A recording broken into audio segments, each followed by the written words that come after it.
aqui no nosso estúdio a gente recebe o psicólogo, o Patrick Barbosa. Obrigada, Patrick, pela sua presença. Boa tarde. Boa tarde. Magda Versiani, boa tarde, Magda. Obrigada. Boa tarde. E Cleni Mel, elas têm histórias parecidas e a gente vai entender agora o que aconteceu. Vocês se identificam também com a história da Kátia Fonseca? Boa tarde. Boa tarde, Cleni. Então, no primeiro casamento, sim. Eu pensei muito antes de tomar a decisão, porque envolviam várias questões. Filho pequeno, questão religiosa, né? Que há 17 anos atrás, os cristãos tinham o divórcio ainda muito, né? Assim, uma mulher divorciada era vergonhoso. Já há 4 anos atrás, não. Quando eu vi que eu já não me encaixava mais naquele cenário, que eu estava tendo que diminuir muito para caber no mundo de alguém e que eu já estava perdendo a minha identidade como no primeiro, aí foi fácil decidir. E com você, Magda? Roberta, separar nunca é fácil, né? Eu tive um casamento, né? Meu primeiro relacionamento foram de 20 anos de casada, com um filho. E a gente tem, até hoje, a gente ainda tem uma relação muito amistosa. Eu realmente, assim, vi que já não estava mais feliz, mas sem briga, sem nada. Eu realmente não estava mais feliz e nem tampouco o fazendo feliz. Daí foram anos, né, arrastando naquela relação para não separar, para não magoar. E daí eu realmente resolvi. Falei assim, não, eu preciso ser feliz e ele também precisa ser feliz. Quantos anos de relacionamento, Magda? Tinham 20 anos, eram 20 anos. 20 anos. De relacionamento. Tem um filho? Tenho um filho. Fruto desse relacionamento? Fruto desse relacionamento. E como é que foi tomar essa decisão para você? Foi muito difícil. Eu até tentei fazer terapia, tentei outros meios, mas assim, eu já tinha ali uma figura como um irmão. Ele, para mim, até hoje, representa um irmão. Então, aquele amor, aquele desejo de casal já tinha acabado. Foi difícil tomar a decisão, mas foi sábia porque os dois precisavam serem felizes. Patrick, segundo o IBGE, o número de pessoas que se divorciaram, né, pessoas 50 a mais, que se divorciaram na última década, triplicou. A gente vê aí, né, um movimento diferente do que acontecia no passado, mas ainda assim, é muita gente mantendo um casamento infeliz. Pessoas que estão juntas porque um dia casaram e vão levando. Separar dá trabalho, como a Magda disse, também não é tão simples assim, né? Mas quais são os sinais desse divórcio emocional que ele já começa a apresentar antes mesmo de acontecer essa separação de corpos, né? Sim, sim. No consultório, por exemplo, eu tenho várias pessoas que passam por essa situação e, de fato, esse divórcio emocional, né, ele vem muitas vezes antes do divórcio de corpos. Porque a gente tem essa premissa de que a intimidade do casal acontece dentro do quarto. Não, a intimidade do casal acontece no dia a dia. Dentro do quarto acontece uma outra coisa que não é intimidade. Pode ser até o envolvimento mais íntimo que você vai ter com uma pessoa. Mas não é a intimidade. A intimidade é justamente você não ter nenhum tipo de limite para se expor para o outro. Expor sua fraqueza, né, a sua fragilidade, pedir ajuda, ser uma pessoa inteira para o outro. E dentro das relações, ser inteiro é visto como uma coisa ruim. Porque eu não posso mostrar para o outro o quanto que eu sou fraco, principalmente os homens. Né? Eu não posso mostrar para o outro o quanto que eu sou fraco, porque senão o outro, né, vai crescer em cima de mim e eu vou perder espaço dentro dessa relação. Então, eu mantenho uma distância, isso no caso do homem, né? Eu vou mantendo uma distância, mantenho numa posição de superioridade, colocando o outro sempre para baixo. No lugar da mulher, a colega falou uma coisa muito interessante, que já não me cabia mais dentro daquela relação. E o que a gente vê muito são as mulheres, principalmente, se mutilando, né, vamos colocar assim, emocionalmente, dentro da personalidade delas, para poder se encaixar dentro de uma relação, por questões, né, critérios religiosos, familiares, culturais, que vão fazendo com que a pessoa tenha essa necessidade. esse divórcio emocional, esses sinais que o Patrick pontuou agora aqui, por exemplo, essa questão da intimidade que deixa de existir no casal, no dia a dia, não só dentro do quarto. Você percebia esses sinais na época, Magda? Sim, ele falou algo muito interessante que me veio à tona, uma situação. Realmente, eu já tinha detectado, eu já fazia planos sem ele. Por mais que a gente tinha uma relação muito amistosa, eu já não me via mais com ele. Os meus projetos eram sem ele, entendeu? Então, assim, tudo que eu tinha que fazer, eu pedia orientação para uma outra pessoa, um colega de trabalho, um meu irmão, minha irmã. Eu já não me dirigia a ele. Então, realmente, a relação, a intimidade ali já havia acabado. Trazendo, então, no seu caso, Cleni, para o relacionamento mais longo que você teve, foram quantos anos? 15. 15 anos. Nesse relacionamento, você também percebia? Então, eu saí da relação não por esses motivos. Igual o doutor falou, não, é porque me fazia mal. Aquele relacionamento me fazia mal e eu ainda aguentei 15 anos porque eu tinha 2 filhos. Mas quando eu vi que eu ia deixar 2 filhos para os outros criarem... Então, para você, os sinais estavam claros? Muito claro. Eu não era daquele mundo ali, eu não estava feliz ali. Não faltava intimidade, nada. Eu só não era daquele mundo. Eu estava assim, sendo uma pessoa que alguém estava me condicionando a ser. A ponto da pessoa falar com a minha mãe, até o riso dela me incomoda. Quer dizer, ele estava moldando um ser que ele queria que eu fosse. E eu, nesse gênio assim bonitinho que já deu para perceber, eu não ia me condicionar muito tempo àquilo. Você, a partir do momento que você teve essa consciência que os sinais estavam claros para você, você levou quanto tempo para tomar essa decisão? 1 ano. 1 ano, e não é porque eu levei tempo, é porque eu não conseguia mesmo sair, eu levei 1 ano.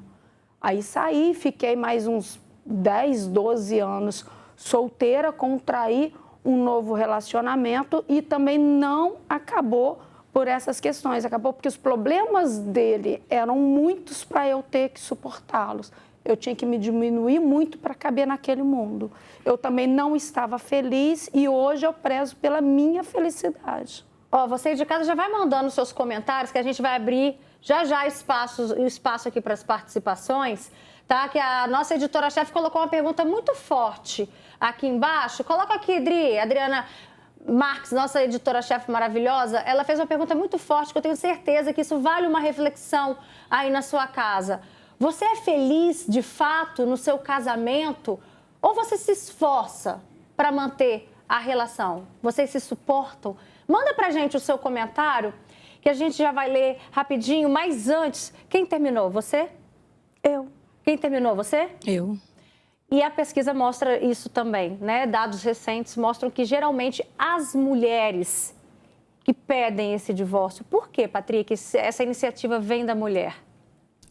O homem, ele tem essa tendência maior para acomodação dentro da relação. Né? É muito nítido quando você percebe que existe uma inversão de papéis. A esposa deixa de ser esposa, passa a ser uma cuidadora. Então, para o homem, isso é muito tranquilo, é muito apaziguador. Para a mulher, não, é um lugar de incômodo, lugar de peso, de sofrimento.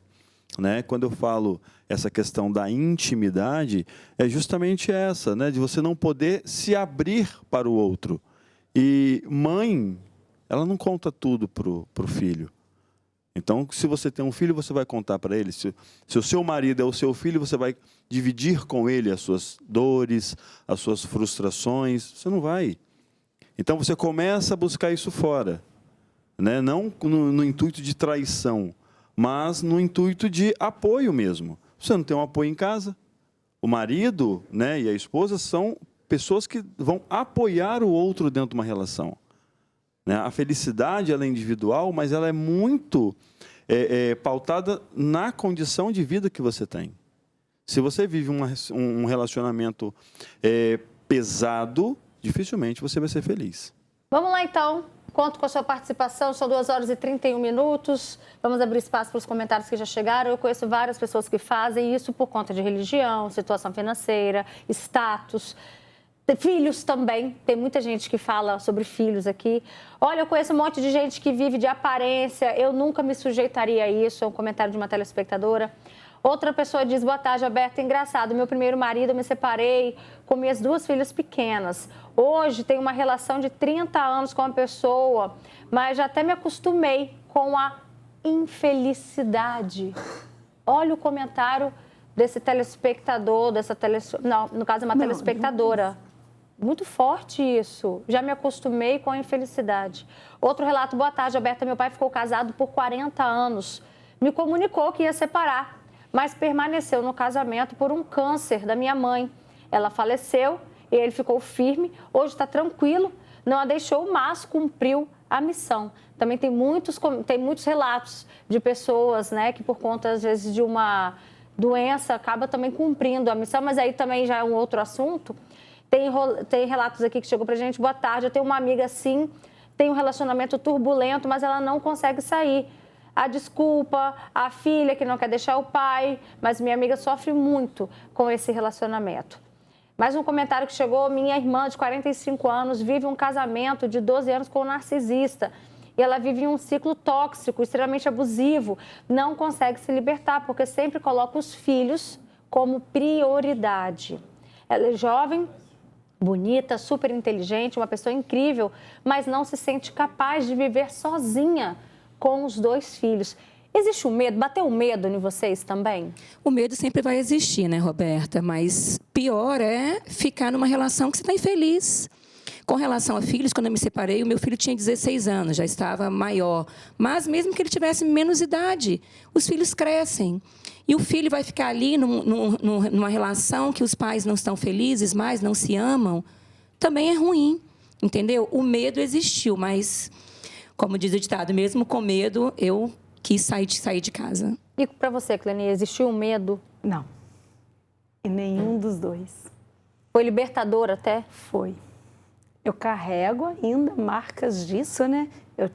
Tenho 2 filhos, mas nenhum. Eu tive 1 ano para poder pensar muito na decisão, até a minha ficha cair de que aquilo não era felicidade, de que eu estava me anulando como pessoa. O primeiro comentário que você leu aí a pessoa está se anulando para caber no mundo do outro, para viver a vida do outro.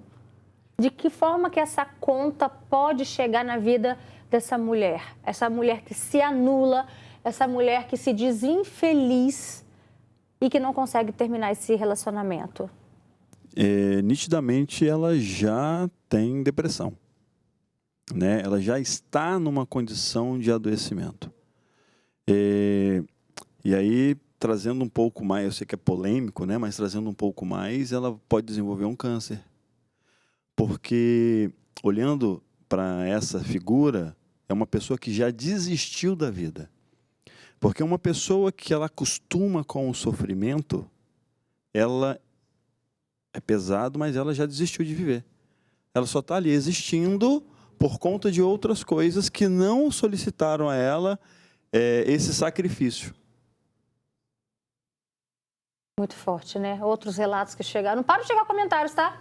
Gostaria de não me identificar, estou recém-separada em um processo de separação, né? Fui casada por 12 anos, eu tenho um filho de 6. Não foi uma decisão fácil, mas eu não estava feliz e já não conseguia fazê-lo feliz também. Ele não aceitou bem não, tá? O fim do relacionamento, mas eu acredito que eu tomei a decisão certa. Não sei fingir algo que eu não sinto. A pessoa foi transparente, sincera com os próprios sentimentos. Roberta, eu já pedi para dobrar na empresa para não ir para casa. Isso aconteceu no primeiro casamento. Outro relato, eu nunca me sujeitaria a isso. Me separei e sou muito feliz. Eu tenho a esperança de ter alguém, mas tem que valer muito a pena. Também tem mais comentários chegando da Thaís, que falou, eu estou vivendo assim, estamos juntos há 3 anos, mas cada dia que passa eu tenho menos prazer em ficar com ele. Mas eu não sei o porquê de estar esfriando a relação com ele. Ele é uma pessoa muito boa, cuida bem de mim, da minha filha, tudo que eu peço a ele, ele me dá. Tudo que eu chamo ele, né, para sair, ele sempre vai. Mas em questão de 4 paredes, eu estou muito fria. A pessoa até está aqui pedindo, né, para não comentar muitos detalhes. Mas e aí? Qual é a dica, qual a orientação para uma pessoa que identifica a qualidade naquela pessoa, no companheiro, na companheira, sabe do valor que ela tem, mas não consegue sentir algo que a pessoa realmente mereça? A gente tem duas situações aí, né? A primeira situação é qual é o lugar dessa pessoa na vida dela. Se eu tenho uma pessoa que faz tudo por mim, que cuida de tudo, eu tenho que olhar como que eu estou enxergando esse parceiro. Se é como um homem que completa a minha vida, ou a mulher, né, que completa a minha vida, ou se eu tenho uma pessoa que a figura é só de cuidar. Se a figura é só de cuidar, realmente, entre quatro paredes, vai esfriar. Agora, uma dica para que essas coisas elas aconteçam de uma forma menor no relacionamento é manter a individualidade. Porque não é se anular dentro de uma relação, mas é continuar encontrando com as amigas, com os amigos de forma saudável, ter os momentos de prazer, de lazer, de forma individual, como a própria Kátia, né, falou, ir ao cinema sozinha. Eu adoro ir ao cinema sozinho. Então, quando você tem o seu tempo de qualidade, você consegue levar para dentro da relação qualidade nos momentos. Quando você não tem o seu tempo de qualidade, você cobra do outro. E aí a relação começa a ficar uma relação de cobrança. Eu adoro quando a gente tem participações masculinas, né? Que a gente sempre convida também muitos homens para participar aqui com a gente, só que uns desviam, viu, da nossa participação, mas mandam comentários. Vamos lá, boa tarde. Eu não acho que é só a mulher que sofre. Eu estou sofrendo. Eu casei com uma mulher que só queria sair da situação em que ela estava. A própria mãe dela disse isso. Eu tentei levar o casamento por 12 anos, o que era para acabar com 3 meses. Podia passar 1000 anos tentando fazê-la feliz e não conseguia. E claro, né, ela também não era feliz. Outro relato, tem uma pessoa que fala, eu me esforço muito, parece que eu sou a coluna da casa, eu vivo como uma irmã do meu marido. Vocês chegaram a ter essa sensação também? Sim, eu tive essa sensação. Tanto é que eu falei, não quero mais estar vivendo esse casamento. Eu gostava muito dele, é uma pessoa maravilhosa, mas estávamos vivendo como irmãos. E a gente não casa para isso, né, Roberta? Foi daí que eu decidi realmente a me separar. Esse é um outro sinal desse divórcio emocional? Sim, quando a gente percebe que a gente está num lugar diferente dentro da relação, aí a gente vai falar, né, da cumplicidade, da intimidade, da questão sexual, né, que acaba ficando só mesmo aquela coisa de a responsabilidade da relação. Qual é o papel dentro da relação, tanto do homem quanto da mulher? Né? Eu não posso estar indisponível. Eu tenho que sempre estar disponível, pelo menos uma vez a cada 15 dias, uma vez no mês. E aí aquilo fica cada vez mais doloroso. Eu tenho relatos, né, no consultório que são muito pesados. De situações dentro da relação que você fala bem assim, gente, mas isso daqui não era uma relação. E que perdurou por mais de 20 anos. Leni, o que te chamou a atenção nessa fala agora do Patrick, que eu vi você com uma expressão diferente? Os comentários aí, a fala dele, a gente dá repulsa. Como que as pessoas realmente se anulam. A pergunta que você fez, no primeiro relacionamento, eu era filha, porque eu não podia nada. Tudo era o que ele queria, entendeu? A roupa que eu ia usar era a roupa que ele queria que eu usasse. E no segundo, eu era mãe, eu tinha que resolver todos os problemas dele, até a pensão da filha eu tinha que fazer o Pix. Entendeu? Nenhum dos dois eu fui a companheira. Ao contrário do relacionamento que eu estou agora entrando. É uma parceria, é uma junção. Eu não sei se é porque eu pego toda a experiência negativa e tento não fazer, não permitir. Me ajuda aí, doutor. Já dos 50 a mais, a gente já não quer errar mais, já não quer ficar tentando mais. Mas é isso. No primeiro eu era a filha, no segundo a mãe. Tem um comentário que chegou aqui pra gente, que vai ter muita gente se identificando, porque isso mostra a dificuldade que é depois de décadas de relacionamento, você que já está ali vivendo aquela vida linear, naquela rotina, e que também pensa, vou desconstruir tudo o que eu fiz? Olha só. Boa tarde, Roberta. Cadê? Peraí. Eu adoro os temas abordados por vocês. O meu casamento também não anda bem, já tem alguns anos. E eu não tenho coragem de me separar por vários motivos. E a pessoa pede para não se identificar. Por que é tão difícil, assim, tomar essa decisão, Patrick? Então, a gente leva para a questão social, né? Porque, infelizmente, na sociedade, um homem, quando se separa, né, fala bem assim, nossa, mas por que se separou, né? Uma pessoa tão boa, um homem tão maravilhoso. Quando é a mulher, fala bem assim, a mulher tem um monte. Então, você entra nessa fila de ser mais uma dentro da sociedade e o homem, ele sempre vai ser visto como uma perda de oportunidade, jogou fora uma oportunidade. E a gente também vai pensar nessa construção de tudo que foi feito dentro da relação.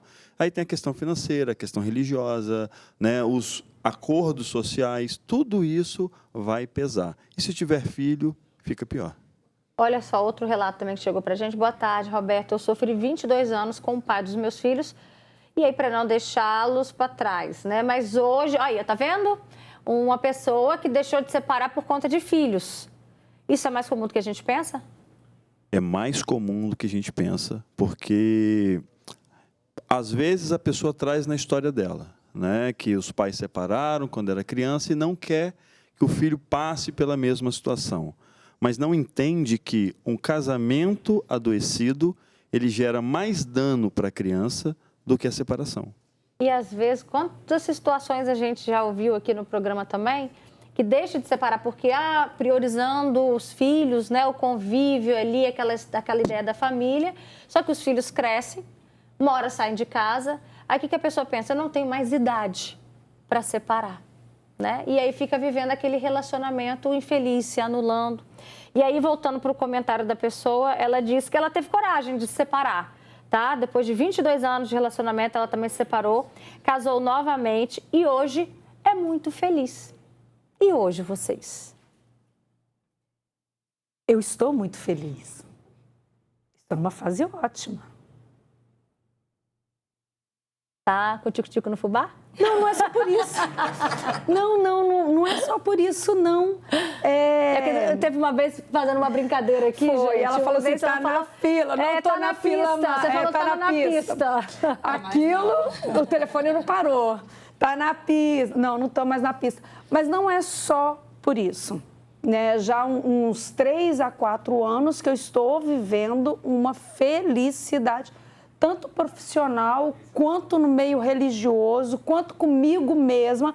E por estar no momento legal, é que eu achei que já era momento de ter alguém legal também. Eu não queria arrumar uma pessoa na minha vida para jogar uma carga de problemas em cima da pessoa, até porque no relacionamento anterior a pessoa veio e jogou uma carga de problema em cima de mim.